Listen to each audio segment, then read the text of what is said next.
오늘 성령 강림주일 하나님께서 우리에게 주시는 말씀은 사도행전 7장 54절에서 60절까지의 말씀입니다. 사도행전 7장 54절로 60절까지의 말씀, 우리 다 찾으신 줄 알고 함께 봉독하겠습니다. 그들이 이 말을 듣고 마음에 찔려 그를 향하여 이를 갈거늘 스데반이 성령 충만하여 하늘을 우러러 주목하여 하나님의 영광과 및 예수께서 하나님 우편에 서신 것을 보고 말하되, 보라, 하늘이 열리고 인자가 하나님 우편에 서신 것을 보노라 한대, 그들이 큰 소리를 지르며 귀를 막고 일제히 그에게 달려들어 성 밖으로 내치고 돌로 칠세 증인들이 옷을 벗어 사울이라 하는 청년의 발 앞에 두니라. 그들이 돌로 스데반을 치니 스데반이 부르짖어 이르되, 주 예수여, 내 영혼을 받으시옵소서 하고 무릎을 꿇고 크게 불러 이르되, 주여, 이 죄를 그들에게 돌리지 마옵소서. 이 말을 하고 자니라. 아멘. 전오늘 본문 말씀 사도행전 7장 54절로 60절 말씀을 통해서 성령 충만한 사람이라는 제목으로 주의 말씀을 선포하겠습니다. 사람들은 이야기를 참 좋아하죠. 그래서 이야기를 귀로 듣는 것도 좋아하고 내가 내 입으로 말하는 것도 좋아하고 책으로 읽는 것도 좋아합니다. 근데 시시콜콜한 얘기도 참 재밌지만 더 중요한 것은 듣고 참 놀랄만한 그러한 일들, 그래서 때로는 현실성이 없어도 그 사람의 특별한 능력을 통해서 무언가 이루어질 때 그것을 굉장히 좋아합니다. 그래서 세상에 수많은 책들과 영화들은 바로 그러한 이야기들을 만들어내죠. 사람마다 각자의 취향이 있겠지만 대중적으로 많은 사람들이 어렵지 않게 접하고 쉽게 받아들이는 흥미로운 이야기는 바로 진지하게 우리의 일상과 똑같은 삶을 다루기보다는 좀 특별한 이야기가 담겨져 있는 스토리입니다. 그 이야기는 조금은 우리와 다른 특별한 내용을 담고 있는데 남들에게 없는 특별한 능력을 가지고 사람들을 구해내는 이야기라든지 악당들을 물리치고 극적인 반전을 통해서 승리를 이끌어내는 영웅과 같은 그러한 이야기라고 볼 수 있습니다. 그런데 이런 이야기는 사람들이 왜 좋아할까요? 할리우드의 스토리텔링 이론 권위자인 시나리오 컨설턴트가 있는데요. 그 사람의 이름은 크리스토퍼 보글러라는 사람입니다. 이분이 사람들이 왜 이렇게 영웅 스토리에 아주 사람들이 열광하는지를 이렇게 말했습니다. 자신들의 삶을 대입하고 이 이야기를 삶에서 시련을 겪을 때 대처하는 지침으로 여긴다. 그러니까 영웅들이 역경을 이겨내고 막 이렇게 이겨낸 것처럼 나에게 약간의 차이가 있다면 특별한 능력은 없지만 나도 좌절하지 않고 계속 이렇게 버티다 보면 뭔가 큰 깨달음을 얻고 결국에는 승리할 수 있지 않을까, 내 삶이 해피엔딩으로 끝나지 않을까 하는 그러한 기대를 가지고 그것을 보고 지침으로 삼는다는 거예요. 어떠한 역경에도 좌절하지 말아야지, 이렇게요. 그러니까 영웅 이야기는 하나의 이야기로 끝나지 않고 사람들의 삶 속에서 역경이 오고 시련이 닥쳤을 때 영웅의 이야기를 통해서 나도 이길 수 있다라는 그러한 힘을 준다는 겁니다. 사랑하는 성도 여러분, 이 말이 어느 정도 일리는 있습니다. 우리는 사람이 역경을 이겨내려고 할 때에 뭘 해요? 그냥 좌절하고 절망하는 것이 아니라 그것을 빠져나오려고 할 때는 사방으로 여러 가지 방법들을 물색하는 것을 보게 됩니다. 그러한 다양한 방법 중에 쉽게 접할 수 있는 방법 중에 하나가 무엇입니까? 바로 유명한 연사들의 이야기를 듣는 것이죠. 세상적으로 성공한 사람들이 어떻게 시련을 이겨내고 이 사람이 역경을 딛고 이뤄냈는가 하는 것들을 보게 됩니다. 그 사람들의 어록을 모아는 것, 찬찬히 살피기도 하고 그 사람의 일대기를 통해서 배울 점을 찾기도 합니다. 그러나 그 사람들이 가지고 있는 한 가지 놓치고 있는 맹점이라는 것이 있다면 무엇이겠습니까? 인간은 바로 유한한 존재라는 겁니다. 대단한 존재가 아니라는 데 있습니다. 많은 사람들이요, 굳은 결심을 가지고 자신의 삶을 바꾸기를 원하죠. 그런데 그 굳은 결심을 가지고 살아가는 날들이 그렇게 길지 않다는 사실을 우리는 경험적으로 알게 됩니다. 노력을 하면 노력을 할수록 더 큰 고통이 찾아오는 것은 매번의 결심이 수포로 돌아가고 실패로 돌아가는 확률이 많기 때문에 그렇습니다. 오히려 그 상황들이 계속적으로 반복되게 된다면 사람들은 어떤 생각을 가지게 될까요? 계속적으로 그런 실패가 거듭되면서 오히려 나의 삶이 피폐해지고 나의 삶이 전혀 이전보다 더욱더 자신감이 없는 상태가 되었다라고 그렇게 고백할 수밖에 없습니다. 처음에는 반복적으로 좋은 말을 듣고 아주 명연설을 들으면 내 삶에 동기가 부여될 것으로 생각하지만 실상은 그렇지 않다는 거예요. 저보다도 더 많은 인생의 경험을 가지고 계신 여러분들이 이 사실에 대한 증인인 줄 확신합니다. 모든 인생이 우리가 통제할 수 없는 것들로 가득 차 있다는 것을 우리는 잘 알고 있습니다. 과학실에서 이렇게 실험을 할 때 중요한 것이 뭡니까? 통제가 잘 돼야 돼요. 다른 어떤 이변도 이루어지지 않게 어떠한 가설을 적용을 해가지고 실험을 할 때는 그 가설이 전제하는 완전히 통제된 그 환경을 만들어 놓고 합니다. 그런데 인생이라고 하는 것이 어디 그런가요? 우리가 생각하지 못한 통제하지 못하는 변수들이 우리를 괴롭히기 일쑤입니다. 그래서 우리가 세운 계획과 우리가 우리의 삶을 좀 더 나아지게 하려고 하는 결심과 이런 것들을 변수들을 통해서 수많이 우리에게 무너뜨리는 것을 보게 됩니다. 어떤 분은요, 불면증으로 시달리는 분이 계셨어요. 그래서 그분이 제가 불면증을 겪어보질 못해서 그 당시에 어떤 증상이 나타납니까? 라고 이야기하니까 자리에 눕기만 하면 각종 염려와 근심들이 막 머리에서 끊이지 않고 생각난다고 해요. 꼬리에 꼬리를 물고 꼬리를 물어서 이게 점점 눈덩이처럼 불어나가지고 나중에 보면 벌써 날이 새고 한숨도 자지 못하는 자신의 모습을 보게 되었다고 말씀합니다. 이분이 그 걱정을 떨쳐버리려고 노력을 안 했겠습니까? 긍정적인 책도 읽고 좋은 사람의 말도 듣고 하는 것들 다 해봤죠. 염려를 떨쳐버리고 싶은 마음이 그 누구보다도 컸을 것이고 그것을 다 해보기 위해서 여러 가지 일들을 했습니다. 약도 먹어보고 안 돼요. 안 되는 겁니다. 의지를 가지고 그런 생각하지 말고 내 긍정적으로 생각하고 긍정적으로 사고하자라고 해도 안 되니까 결국엔 어떻게 하는 거예요? 하나님 앞에 나와서 기도해달라고 부탁을 하는 겁니다. 사랑하는 성도 여러분, 오늘 우리는 성령 강림 주일을 맞아서 무엇을 기억해야 됩니까? 바로 성령님의 충만하심을 받아서 우리가 달성할 수 없는 그 크신 일들을 성령님을 통해 하게 하시는 하나님의 능력을 기대하는 사람들이 되어야 될 줄 믿습니다. 오늘 본문에 나와 있는 스데반 집사님의 이야기는 단순합니다. 사도행전 6장에 보면 사도들이 기도하고 말씀을 전하는 일에 집중하기 위해서 구제 사역에 필요한 사람들을 뽑죠. 그것이 우리가 알고 있는 스데반에 포함한 7 집사님들입니다. 그 중에 하나가 바로 스데반이었는데 그 스데반을 가리켜서 사도행전 6장 5절은 이렇게 증거를 하고 있습니다. 믿음과 성령이 충만한 사람. 여기서 말하는 믿음은 무엇입니까?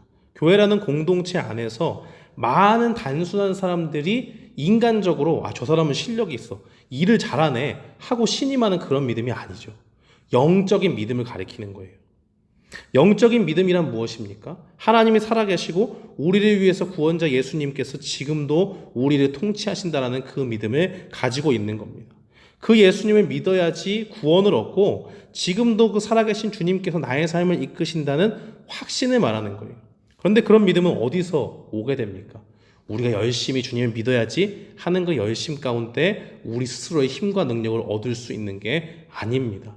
획득할 수 있는 게 아니에요. 그것은 성경의 증언에 따르면 하나님의 선물이라고 말씀하고 있습니다.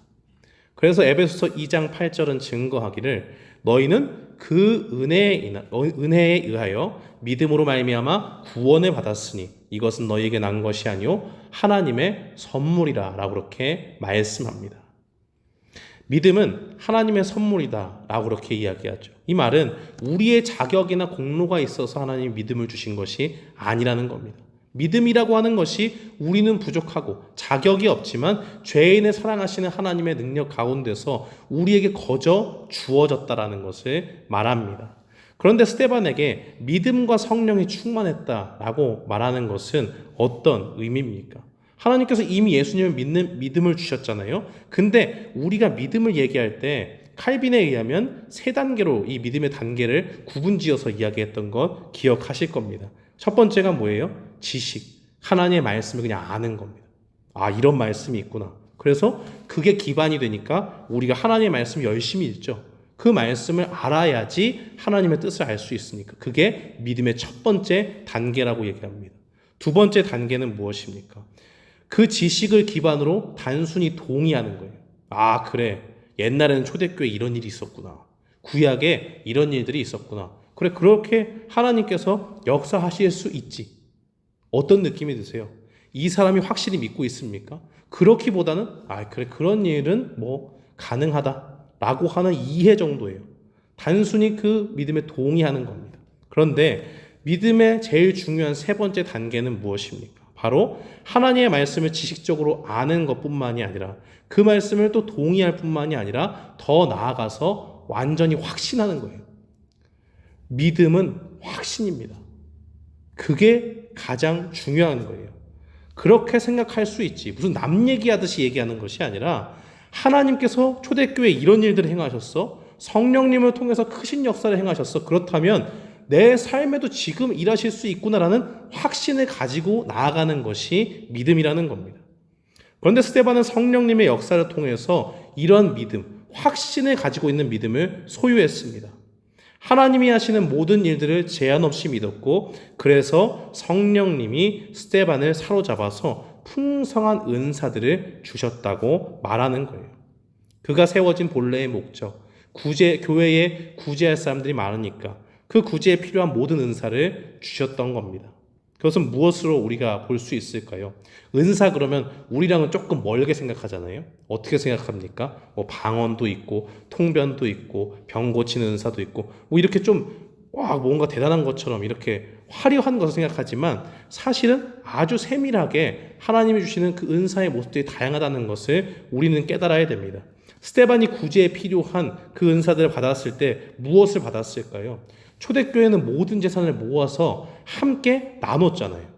그 나눌 때 그 대상이 너무 많아요. 왜요? 성령님께서 제자들에게 성령님을 통해서 주의 복음을 전하게 하실 때 많은 사람들이 그 믿음 받아들일 수 있도록 역사하셨기 때문에 교회가 점점 커지는 거예요. 사람이 많으면 뭐가 필요하죠? 일할 사람도 필요하죠. 그냥 돌보고 있는 사람 한 사람이 필요한 것이 아니라 점점 많아지면 곳곳에 사람들을 세워야 되는 일들이 필요합니다. 그래서 교회에서도 직분을 주고 그 사람이 교회의 일정 부분의 책임을 맡도록 하지 않습니까? 교회 주차장도 담당하고 주방도 담당하고 또 여러 가지 뭐 구제의 일들, 또 선교부도 세우고 뭐 여성 선교회, 여자 선교회, 남성 선교회 각자 세우는 일들 다 그런 일들 아닙니까? 각자의 맡은 일들을 교회 안에서 풍성히 할 수 있도록 한 명 한 명 세워 나가는 것이죠. 바로 많은 일들 가운데 구제의 일을 감당했는데 이 스데반이 받았던 그 능력은 무엇이냐? 바로 형제를 사랑하는 은사들. 그 구제를 할 때 형식적으로 할 수 있잖아요. 교회에서 돈이 얼마 나왔어요. 뭐 음식 이만큼 나왔습니다. 각자 한 봉지씩 가져가세요. 이렇게 주는 거 하고 그 사람들을 보고 하나님이 크신 은혜를 주셔서 우리가 없는 중에도 이만큼 모을 수 있게 은혜를 주셨다 하면서 전달해 본다 생각해 보세요. 그 받는 사람이요, 빵을 똑같이 뭐 2조각 3조각 받는다고 해도 거기서 벌써 하나님의 은혜가 확 오는 거예요. 하나님의 은사가 이렇게 스데반에게 임했다는 것을 말하는 겁니다. 그러니까 성령의 충만함을 받은 이 스데반이 하나님으로부터 얻은 그 성령님으로부터 주어진 믿음의 확신 가운데서 그래, 구제를 해야 돼. 그러면 하나님이 물질도 주시겠구나 라는 그것을 가지고 분명히 기도했을 것이고 그 가운데 하나하나 얻을 때마다 하나님 앞에 그냥 하나님이 기도하니까 주셨네 이 정도로 간 게 아닙니다. 분명한 하나님의 사랑을 깨닫고 하나님이 주님의 백성들을 이렇게 사랑하시는구나 전달할 때마다 각 가정에 줄 때마다 이런 일들을 했다는 거예요. 7 집사의 한 사람으로서 그런 형제를 사랑하는 것들, 또 물질이 들어오니까 뭐가 필요해요? 내가 내 욕심대로 사용할 수 있겠죠. 그런데 그런 마음이 없도록 공정한 마음으로 나눌 수 있는 그러한 은혜를 주는 겁니다. 근데 보세요. 사람이 계속 공평하게 이렇게 준다고 할지라도 그 가운데 불평하는 사람 있습니까? 없습니까? 반드시 있어요. 그런데 그것이 없도록 스데반이 열심히 기도하고 사랑하는 마음으로 그 주님의 그 사랑의 심정을 그들에게 전할 때 그 가운데 분명한 화평이 있었다는 것을 우리가 기억해야 됩니다. 하나님의 은사가 바로 이러한 다양한 영역 속에서 이루어졌기 때문에 스데반이 그 구제의 사역들을 감당할 수 있었다고 우리는 봐야 됩니다. 초대교회는 성령의 역사로 점점 사람이 많아지니까 이게 굉장히 역부족이에요. 그렇지만 성령의 능력으로서 이 모든 구제의 일들을 감당했습니다. 그때 여러 가지 일들을 감당하게 하셨는데 하나님이 특별히 이 스데반 집사님의 사역을 구제로 끝나지 않고 다른 일에도 계속 사용하게 하시는 것을 보게 됩니다. 사도행전 6장 8절에 보니까 스데반이 은혜와 권능이 충만하여 큰 기사와 표적을 민간에 행했다. 모든 사람들이 보는 앞에서 하나님의 크신 그 기적과 표적이 나타나게 하나님이 하셨다는 거예요. 누가 했습니까? 스데반 집사님이 했다는 거예요. 스데반 집사님이 대단하다는 것이 아니라 교회에는요 사도들도 있어요. 또 말씀을 사도들이 왜 이 집사님들을 세웠습니까? 말씀을 전하는 것과 기도하는 것에 전무하기 위해서 그 사람들을 세운 거예요. 집사님들을 세웠어요. 그런데 하나님의 역사가 얼마나 강력한지 이 스데반 집사님에게 구제의 사역을 감당할 수 있는 은혜를 주셨지만 동시에 은혜와 권능이 충만하게 하셔서 많은 사람들에게 하나님이 살아계신 그 능력과 권능을 보여주셨다는 거예요. 사도와 같이 대단한 사람들이 아니고 우리와 같이 믿음 생활하고 있는 집사님들 또 권사님들 다른 분들도 충분히 이러한 일들을 감당할 수 있도록 성령의 능력에 제한이 없다는 것을 우리에게 보여주시는 겁니다. 사도행전 6장 10절 말씀에 보면 또 이런 말씀이 있습니다. 스데반이 지혜와 성령으로 말하여 교회를 대적하는 자들이 논쟁을 일으켜도 스데반을 도저히 당할 수가 없게 만드셨다는 거예요. 일반 사람들이 이 내용 보면 무슨 생각하겠습니까? 야, 스데반은 참 능력이 많다. 여러 가지 재능이 출중하네. 이렇게 생각할 수 있지만 우리는 뭘 보는 거예요? 지혜와 성령으로 말했다. 그걸 보는 겁니다. 지금 이 말씀은 무슨 말씀입니까? 성령이 충만한 스데반을 세우셔서 믿음의 은사가 풍성하게 하실 뿐만이 아니라 이 사람이 말할 때 성령의 능력으로 말하게 하셨다는 거예요. 사람의 지혜로 말했다는 것이 아닙니다. 마태복음 10장 19절로 20절 말씀에 보면 이런 말씀 있죠. 너희를 넘겨줄 때에 어떻게 또는 무엇을 말할까 염려하지 말라. 그때에 너희에게 할 말을 주시리니 말하는 이가 너희가 아니라 너희 속에 말씀하시는 이 곧 너희 아버지의 성령이시라. 예수님은 이 땅에 계실 때 이미 성령으로 충만한 사람이 경험하게 될 일들을 알려주셨습니다. 성령으로 충만한 사람들은 자신이 구축하고 섭렵한 지식을 가지고 말하는 것이 아니라 하나님이 성령을 통해서 알려주신 그 지혜의 말들을 한다는 거예요. 영적인 지혜를 가지고 담대히 선포합니다. 이 영적인 지혜 앞에 무릎 꿇지 않을 자가 없어요. 왜요? 하나님의 대적 앞에서 하나님께서 말씀하시기 때문에 그렇습니다. 그런데 세상은 얼마나 악합니까? 영적인 지혜 앞에 무릎 꿇은 하나님의 대적자들은 그 다음 대책으로 어떻게 해요? 논쟁에서 스데반을 꺾지를 못하니까 거짓 증인을 세워서 결국 스데반을 최고 유대인의 법정인 산헤드린 공의회 앞에 세우게 됩니다. 산헤드린 공의회는 학자들에 의해 따르면 70명에서 한 72명 정도 되는 72명 정도 되는 그러한 제사장들 또 말씀을 가르치는 신학교 교수처럼 신학자들로 우리가 생각하는 서기관들 그 사람들로 이루어진 이 바리새인의 공동체라고 할 수 있는데 이 가장 유대인의 최고 법원 같은 곳이에요.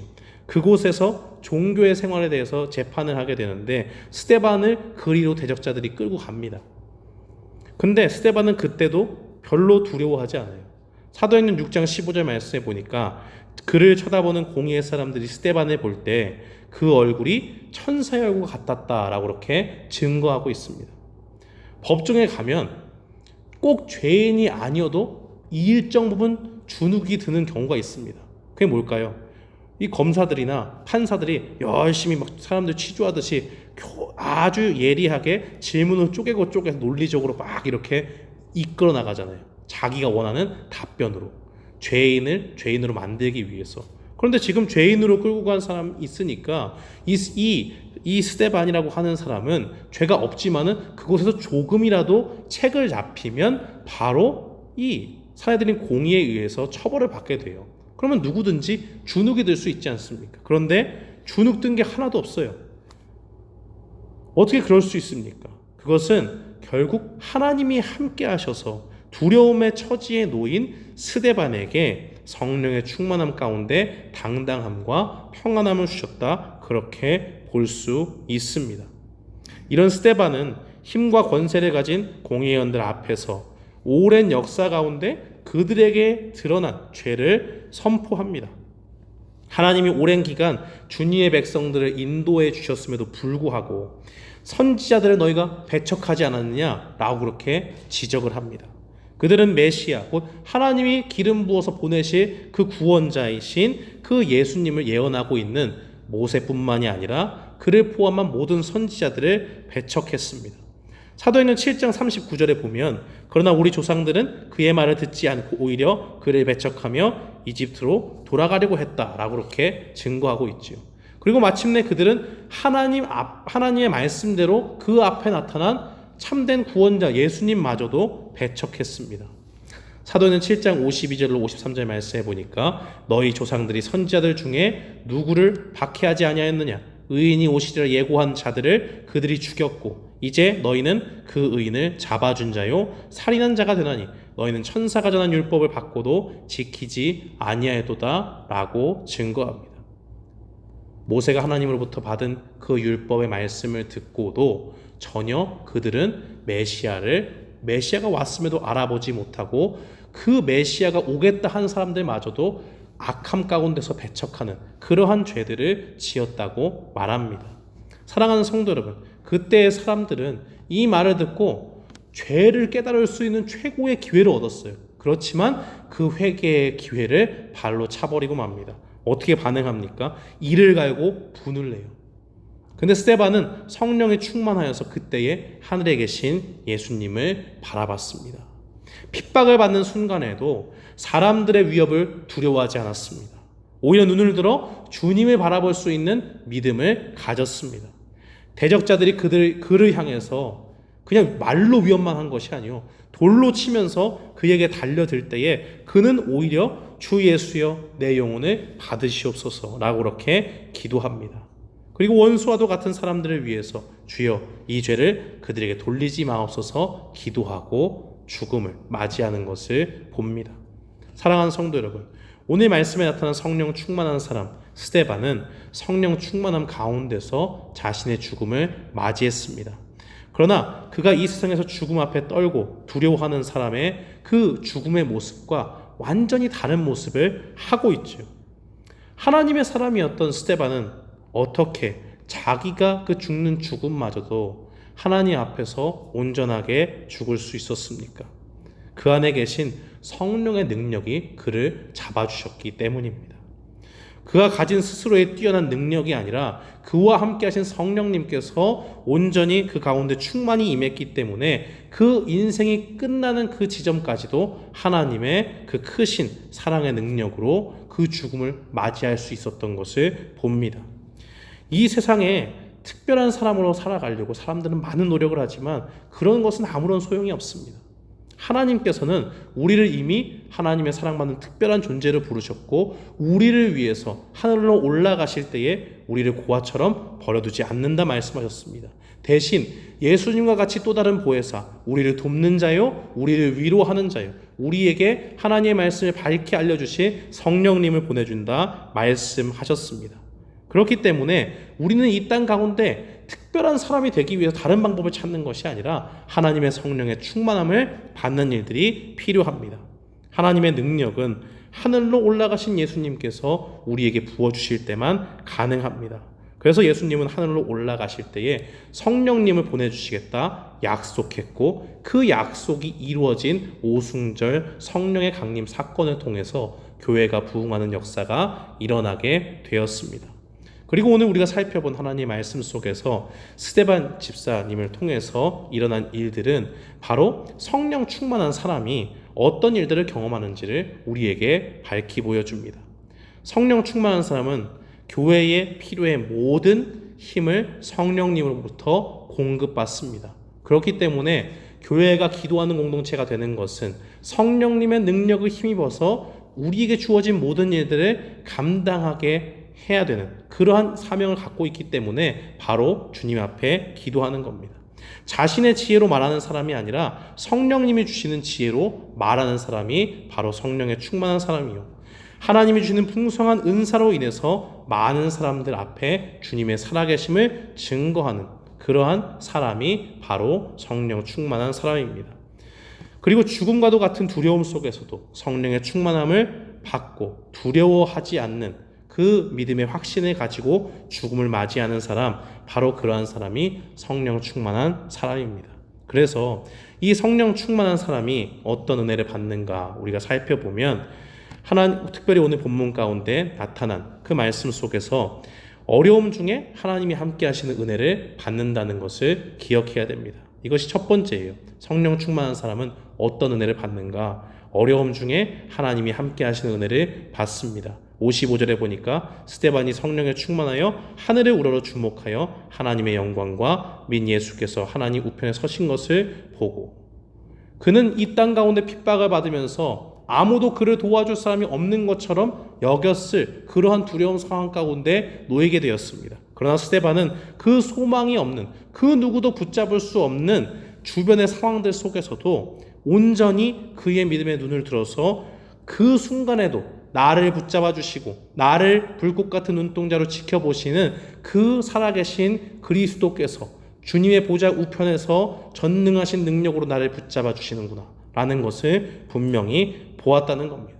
내가 돌에 맞는데 전능하신 하나님은 왜 나를 구원해 주시지 않는가, 이런 불신앙이 아니라 내가 이렇게 죽음의 자리까지 갈지라도 하나님께서 보좌의 우편에서 나의 영혼을 이끄셔서 내가 영원한 소망 가운데 주님과 함께 평안을 얻겠구나 하는 그 확신을 주셨다는 겁니다. 그런 확신이 있었기 때문에 이 스데반은 무엇을 고백합니까? 59절에 보니까 예수여 내 영혼을 받으시옵소서 라고 그렇게 기도할 수 있는 겁니다. 다 포기했어요.